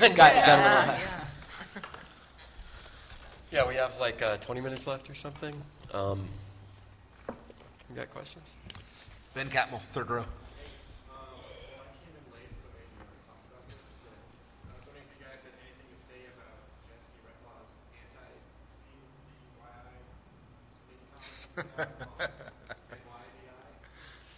I'm supposed to repeat the question because they're recording this. So Ben was asking what we thought of. It was Jesse. I haven't seen it. Jesse Reclaw did an anti-DIY. Yeah, well, I guess he's been he did a lot of DIY publishing for years. And I guess it's recently given up. Okay, he did. Okay, I'm going to repeat that quickly. That he's been a DIY publisher. He's done. He does what is it called again? Damn it, Slow Wave. He's been DIY publishing his stuff for many years, and he recently put out a mini saying that it's too difficult and screw it. And the acronym stands for No, You Do It, instead of Do It Yourself. Yeah, publishing your own stuff can make you pretty bitter. Doing anything yourself all the time can maybe cause feelings like that. Just, as a general life view, that seems, you're like, well, maybe it didn't work for you, but it definitely works for me and other people at this table, so sorry you had, wherever you are, you had such difficulties. I think that's a reality of doing stuff. Actually, it was, again, Aaron Comet Bus. He had a line in an issue of Comet Bus that was something, he's been self-publishing his own zine since 84 or something, and what was it, in the 90s, Time magazine called him like the new Jack Kerouac? I think something like that. But periodically he'll have people will put out collections of his work. But it was in an issue of Comet Bus where he had this line that he said, don't let anyone fool you, no matter who the boss is, at some point you always hate the boss. Meaning he's his own boss. You know what I'm saying? Yeah, he should really be up here, actually. He should. Why didn't next year? I don't know. I've worked. This panel. Yeah, damn. He still sends out all his own stuff. Like, I actually illustrated a whole issue of Comic Bus with him years ago. I can't even remember when that was. And the dude still, he goes to Chinatown, works with the printer, gets all the boxes, sends out all the stuff, You're just like, whoa. Still doing it. Like, how many, almost 30 years into it or something? I don't know. It's, epic. But, yeah, it's true. You're your own boss. Set your own hours. You don't have to deal with so much middleman stuff. That's a big thing that I am a fan of, personally. It's really inspiring seeing someone like, Aaron Cometbus or John Porcellino do this stuff every year. But you don't have to. It doesn't have to, you don't have to do it forever. Yeah. So, I think a lot of people feel like, I have to create something so epic. But if you did, 3 years of awesome comics, why isn't that enough? Why isn't that special, too? And it is. And I think people just need to embrace that. Yeah. I think a big thing is like we were just saying here, I don't think it's an either-or situation. I mean, I think they're two where, like, real books that are printed, you know, by real publishers and all that stuff's all garbage, and stuff that people make themselves is all awesome, because it's not true. I just think they're just, like, totally different experiences, you know, each one. Who did I say earlier? I don't want to write John Grisham a letter and ask him, like, what happened on page 22, and I've never read John Grisham, so maybe his stuff is great. You know, but that's not what that's for. I mean, I think it helps people develop their work if they're putting it out themselves, how people receive it. It's it can totally be a part of some artistic development. And I feel like there's this, like, postmodern apathy that's, like, part of the vice. Ugh. And, like, it's like, oh, DIY is so over, blah, blah, blah. And it's like, okay, whatever. I just don't agree with that. And I feel like I went to Tom Hart's new comic school down in Gainesville in February and, like, showed some art and, like, purposely went there with the mission to talk to people about that you can put out your own work, and that's totally fine. Because I feel like a lot of people who get into, like, comics and cartooning, it's really like the creme de la creme is you have to wait until you're found, and then all your stuff gets put out really nice, and that's like there's no middle ground with that. And just to, like, empower people to be like, you can do this yourself. It can totally look fine. It's passable. I mean, and in that way, people learn about process, learn about halftoning, learn how to use computer programs. And I don't think there's, like, anything. There needs to be a middle ground for people, because otherwise, it's just like, oh, I want to be a painter. I want to be in a museum. Well, you have to, like, paint every, what do they say? It's like to learn your craft, you have to do it for, like, 2,000 hours. Yeah, like 2,000 million hours. So it's just like you do your time, and over time you learn more of what you want and how you want to put it out, I think. Yep. So as MicroPresses, what are your payment arrangements with the authors that you publish? I had that written down. Thanks. Good question. The question was, as micro-publishers, how do we deal with contracts paying our artists? What's the breakdown there? I can say mine in 2 seconds. It's different for each one. Some people, it depends on the artist. Sometimes I do a royalty, which is a percentage of the cover price. For other people, it works better to do, they call this the indie rock deal or whatever, but it's a 50-50 profit split after you make your money back. But it's real liquid. Like if somebody wants a bunch of books, they'll give them a bunch of books. It's just each artist is sort of different of what they want and how, and it's a collaboration. So you just work with them on that and come up with something that's. I once wrote a contract for Nate Denver in crayon, and it included the line, "Neither one of us can act like dicks." That's one of my mandates, actually. I don't work with dicks. So I didn't know how much, I only had a finite amount of money, so I knew I could do a certain amount of stuff. And so each book is different for me. I pay a fee, not an advance. I give hundreds of books to my artists because I want them to have them to sell at shows I'm not at, to sell to whomever, to give to whomever. I want it to be a promo piece for them that they couldn't afford to do normally. And then I take them to shows, which is apparently pretty unusual, but of course it costs me a lot and I don't make that back. So I'm not sure I can do that indefinitely. I am just starting to use contracts now for an odd reason, because I now need to apply for grants in order to keep publishing and run my company, and I can't do it without that kind of paperwork. So before it was handshake. So yeah, it was pretty freeform, but I have to tighten it up. There's no money in any comics, so it's not that big of a deal. But you do want, I guess, contracts to make sure, just have everything out in the open so that no one feels screwed over. Anyone, but yeah, I do the 50-50 split, but I've never really had to pay anyone. 50% of 5, 50% of nothing is still. We give book advances and stuff like that, so. Well, I do all my printing myself, and I don't really have any money So, but like I work with artists who are into self-publishing, making zines and comics, so we just split books. I do a print run of 1,000, and I give 250 copies to the artist and 50% of the money made. And when I'm at a show with an artist, anything, if you sell 10 copies of the book at the show, I'll give half of the money that the book made at the show to the artist. Partly because when I've been at a show with my books, and you get to that show however you can, and you see your book selling, it's just nice to have a little bit of money at the end of the thing. And when I can with these books, for every book, when I have enough money saved up that doesn't need to immediately go for publishing other books, I write the artist a check of $150, which seems like nothing. It doesn't seem like nothing. It's very, very little, but I do feel like it's important, even if that's a token.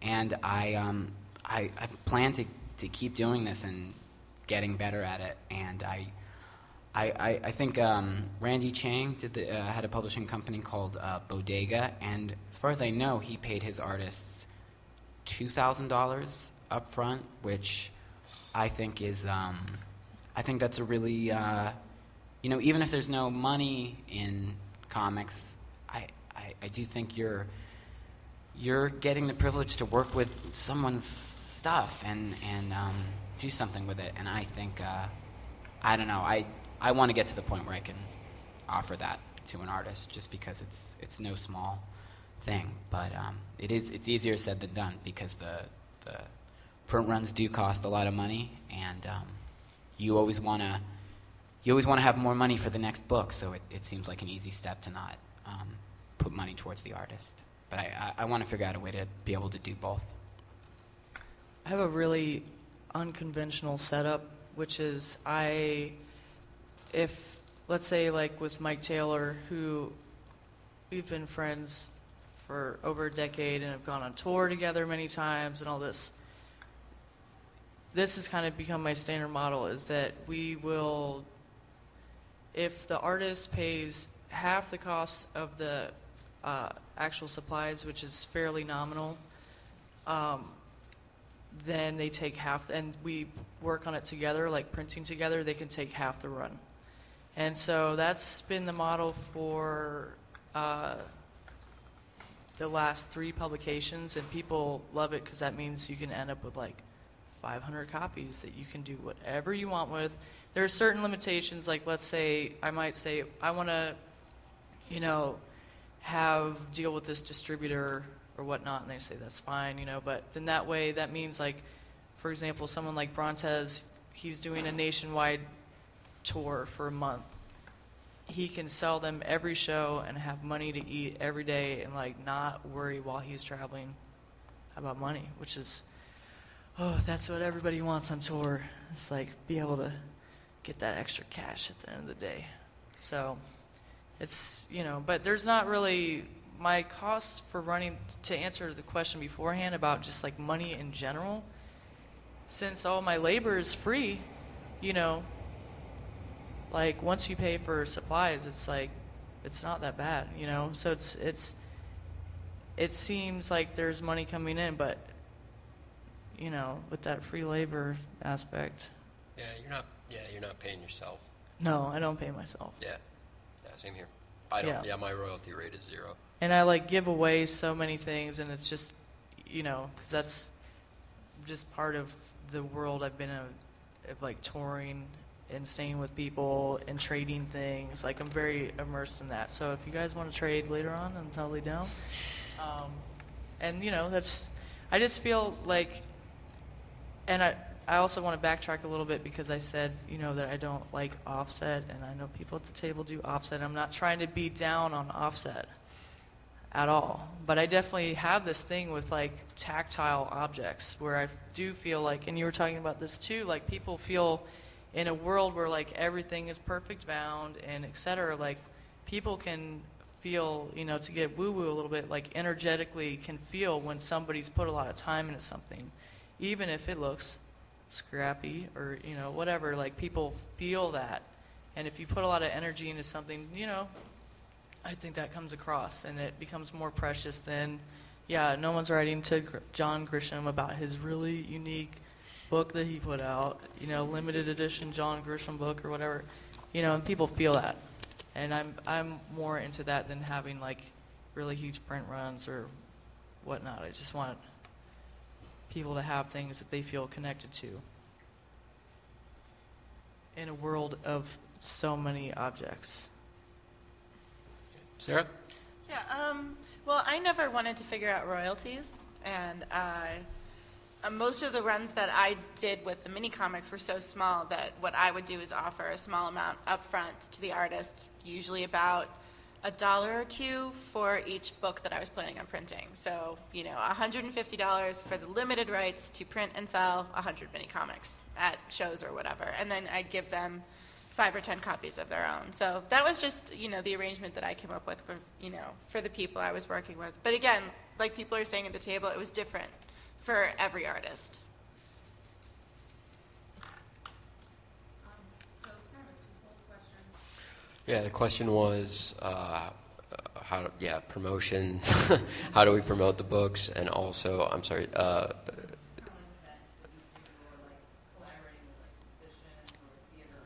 right.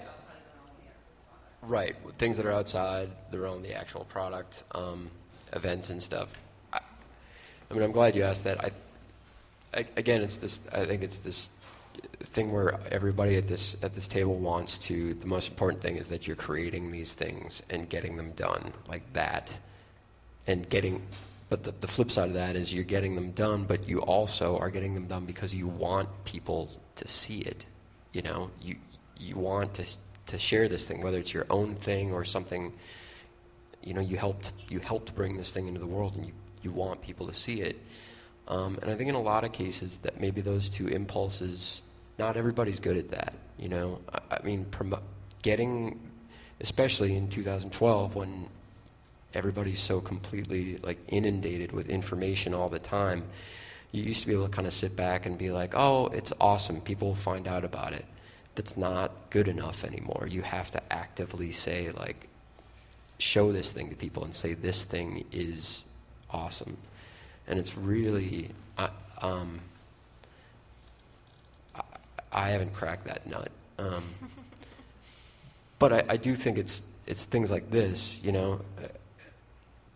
Everybody here and all you guys, it's like there's this community of people that understand that these things have value, and that's why things like this are so great. You know, you get to like sit around and see, you know, all this other stuff that people believe has value, and it's not just, you know, this singular thing. It's like these.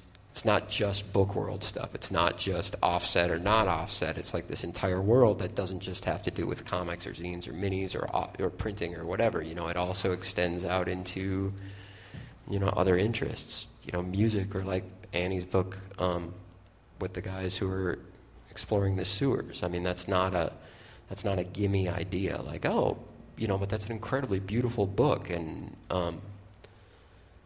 it's almost like having faith that people can, like, and we're like Austin was saying, you have faith that people are smart enough to figure shit out. You know, like, this is a photo book about a guy exploring sewers. Like, some people are like, oh, what is that? You know. But there's a big community around the world of people who also do that, and so they some of them know each other through you know, blogs and that kind of thing. But yeah, use the internet as much as you can. It's free. Yeah. It's your time. We don't have budgets for publicity. If you're not a good writer for press releases, bring somebody to help you, which I do, and send that stuff out. But work that internet. You know, put stuff up on Tumblr, everything, with the exception of, you know, if you only inundate people with, hey, this is new and you have to come to this. Everything that you tweet is like that. People are going to turn out and just unfollow you. It's boring. So you have to intersperse it, but use it, because it's really sold a lot of books for me. Yeah. Yeah, like internationally. I feel like it's so great. I go around, I visit different cities and go to fairs, That's like a huge thing. Maybe like a handful full of times a year. I like to put on shows and parties back home, and make posters for them. That's a lot of fun. Everything about it, like, it's stressful. You're burdened with like boxes of books or newspapers or prints or whatever. Like, you wake up with them every day in your home or your studio. So it's tough, but it can be a lot of fun. That aspect of it. I think having a good distributor really helps, because I use the internet definitely, but I personally don't really respond well to the internet. Like, I'm not on Facebook and stuff, and so it's like, how am I going to hear about stuff unless I know about it or I stumble across it? But I definitely go to stores and specifically look at what's coming out and kind of like start taking notes of names and go from there. And people who are into it are definitely looking for stuff, but half the stuff, or half the people that I meet, are buying my stuff that Peggycorn Press puts out in places where I'm like, oh, this is totally because of the distributor. Nothing to do with it. And they, can take care of a lot of, not to totally put it all into their hands, but yeah, you do shows, you try to do your traditional means of like getting your stuff out, but it's a good distributor. And I think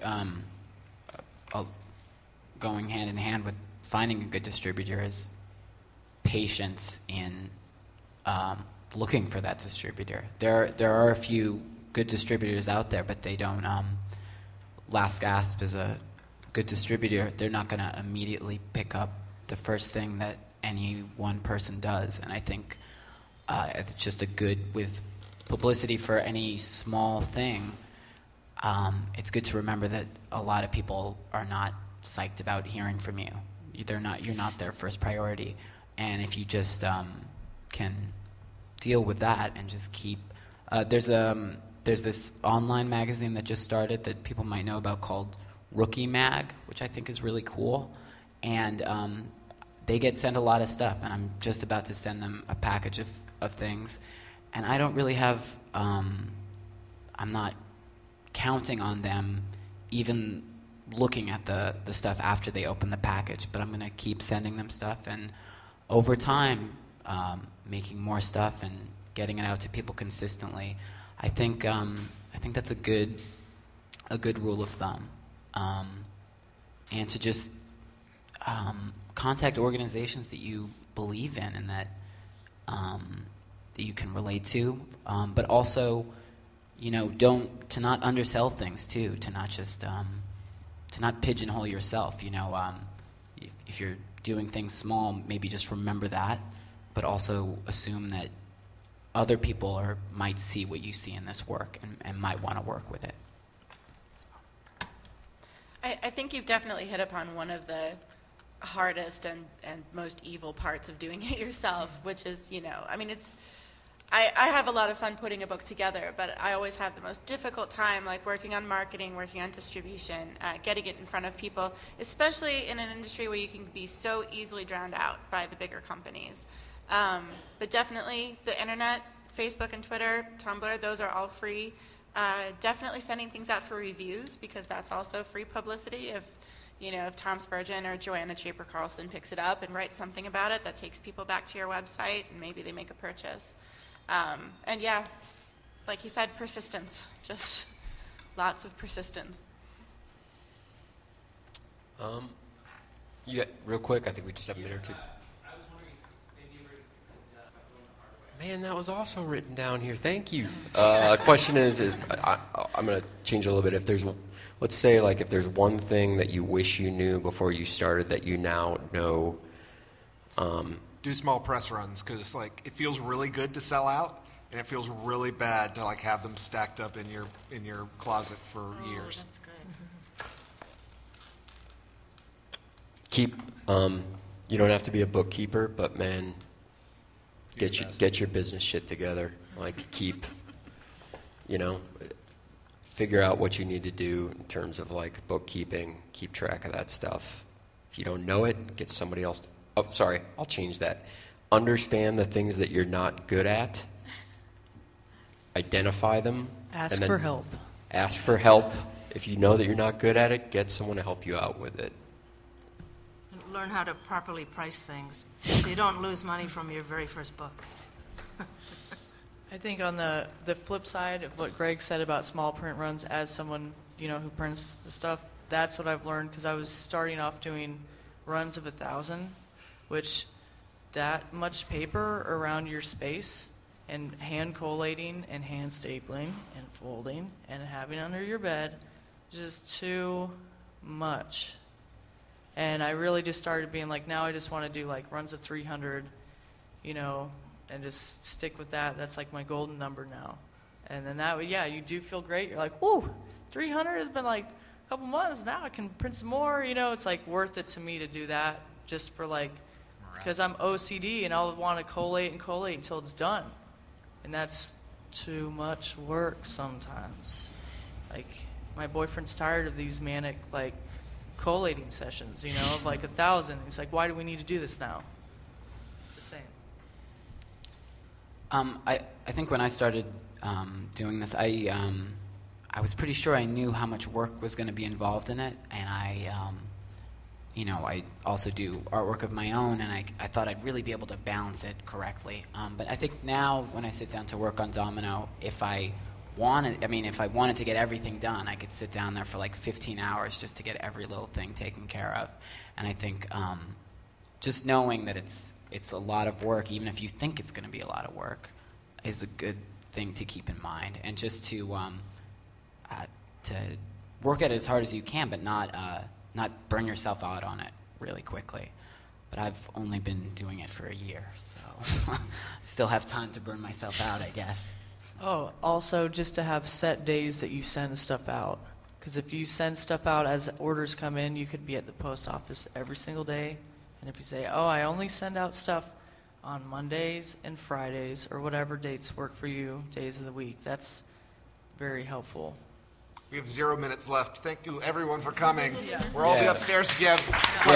Yeah, and thanks, everybody. I want to give a thank you to everybody who put cake together. This has been a really awesome thing. So, thanks, everybody.